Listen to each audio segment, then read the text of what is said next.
बिस्मिल्लाहिर्रहमानिर्रहीम। आज मैं बात करने जा रही हूँ कि दुआ के ज़रिए हम अपनी आज़माइश जो है उसका मुकाबला कैसे कर सकते हैं। सबसे पहले तो ये दुनिया जो है ये मसाइब की अमाजगा है, इसके अंदर लामहल्ला मसाइल हम इससे दो चार हैं।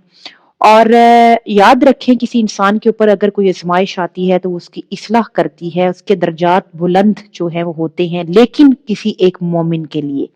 अब मोमिन की पहचान क्या? यहाँ पर इमाम अली अलैहिस्सलाम से मनकूल है कि एक शख्स उनके पास आता है, दस्ते अदब जोड़कर पूछता है कि अली बता दीजिए कि अगर कोई आज़माइश आती है, हमें कैसे पता चले कि वो अल्लाह की वो मुसीबत है या आज़माइश है? तो इमाम अली अलैहिस्सलाम ने बहुत खूबसूरत जवाब दिया कि अगर वो तुम्हें खुदा के करीब कर दे तो वो अल्लाह की तरफ से तुम पर इनाम है, और अगर वो तुम्हें खुदा के दूर कर दे तो वो अल्लाह की तरफ से तुम पर अज़ाब है।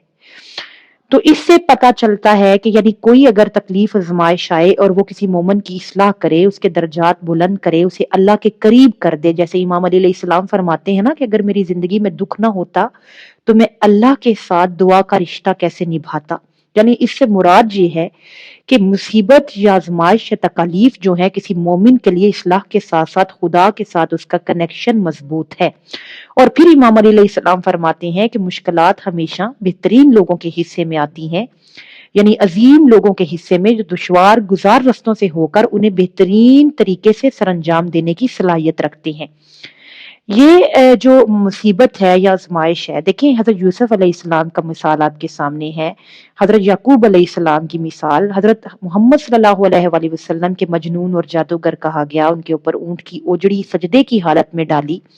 और हजरत आयशा फरमाती हैं मैंने रसूल पाक सल्लल्लाहु अलैहि वसल्लम से ज्यादा कोई तकलीफ में नहीं देखा। तो शबीरी सजदा इमाम हुसैन अलैहिस्सलाम के सामने यानी आपकी एक बहुत बड़ी मिसाल। जरा इमाम अली अलैहिस्सलाम ने फरमाया ना कि अगर 40 रोज तक किसी मोमिन के ऊपर कोई तकलीफ नहीं आती तो उसे फिक्रमंद हो जाना चाहिए कि अल्लाह ताला की जात कहीं उससे नाराज तो नहीं है।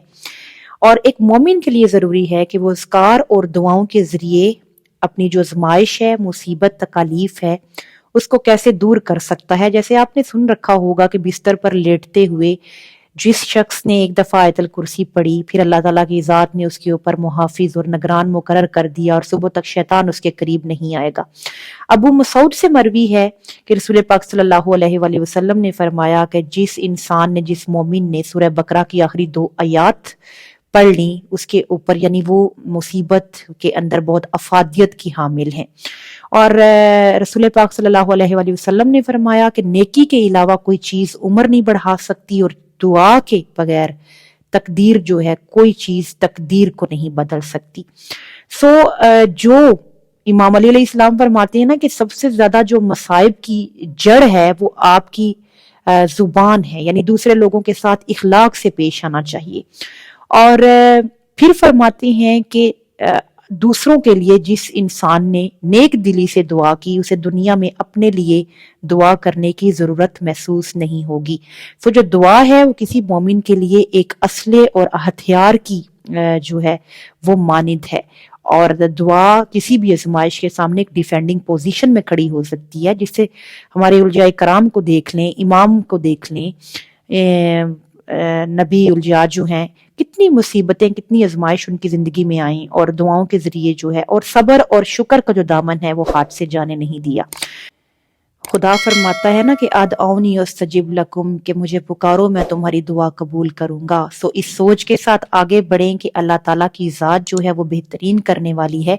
मुमकिन है कि जो कुछ आपने सोच रखा हो या जो चीज़ आपको पसंद हो वो अल्लाह ताला को पसंद ना हो, उसमें बेहतरी ना हो और उसमें खुदा की रजा या खुशनुदी ना हो। और जो चीज़ जिसे आप नापसंद कर रहे हैं, अल्लाह ताला के नज़दीक वो सबसे ज़्यादा बेहतरीन चीज़ हो। सो अल्लाह ताला के ऊपर भरोसा रखें और अल्लाह ताला के साथ अपनी दुआ का जो रिश्ता है वो मजबूत करें। आपकी जो मुश्किलात हैं आपकी दुआ के सदके हल हों, और मुझे दुआओं में याद रखें। वमा अलैना इल्लल बलागुल मुबीन।